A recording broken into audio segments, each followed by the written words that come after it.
Hello friends, welcome back to my channel. నిన్న instant sambar mix powder ఏ విధంగా చేయాలో చూసాం. ఈరోజు అదే పౌడర్తో సాంబార్ ఏ విధంగా చేయాలో ఈ వీడియోలో నేను మీకు చూపిస్తున్నాను. మనం ఏదైతే పౌడర్ రెడీ చేసి ఫ్రిడ్జ్లో స్టోర్ చేసుకున్నామో ఆ పౌడర్ని ముందుగా ఒక బౌల్ తీసుకొని 2 టేబుల్ స్పూన్స్ కానీ 3 టేబుల్ స్పూన్స్ కానీ పౌడర్ వేసుకొని హాట్ వాటర్ కానీ చల్లనీళ్ళు కానీ వేసి ఈ విధంగా లంప్స్ లేకుండా కలిపేసుకుని పక్కన పెట్టుకుందాం. ఈ సాంబారు దోశ ఇడ్లీలోకి అయితే ఎక్సలెంట్. ముందుగా పాన్ పెట్టుకొని పోపు వేసుకుందాము. ఆయిల్ యాడ్ చేసుకుని పోపు వేసుకుందాం.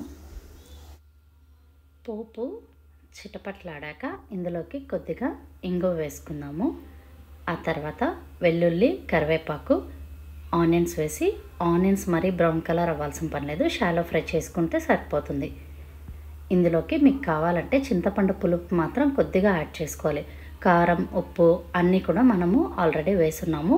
ఈ ఆనియన్స్, టమాటోకి మాత్రం నేను ఇక్కడ కొద్దిగా ఉప్పు, పసుపు యాడ్ చేస్తున్నాను. యాడ్ చేసి వేయించుకున్న తర్వాత మనం ముందుగా కలిపిన పౌడర్ యాడ్ చేస్తున్నాను. ఈ మిక్స్ వేసుకున్న తర్వాత మీకు ఎంత వాటర్ కన్సిస్టెన్సీ కావాలో అంత వాటర్ యాడ్ చేసుకొని ఉడికించుకొని పక్కకు దించేసుకోవడమే. 5 నిమిషాల్లో ఈ పౌడర్ యూస్ చేసి మనం సాంబార్ రెడీ చేసుకోవచ్చు. ఈ వీడియో కనుక నచ్చితే లైక్ చేసి, షేర్ చేసి, సబ్స్క్రైబ్ చేయండి. ఈ సాంబార్ దోశ ఇడ్లీలోకి అయితే సూపర్గా ఉంటుంది. తప్పకుండా మీరు కూడా ట్రై చేసి మీకు ఎలా వచ్చిందో నాకు కామెంట్లో తెలియజేయండి.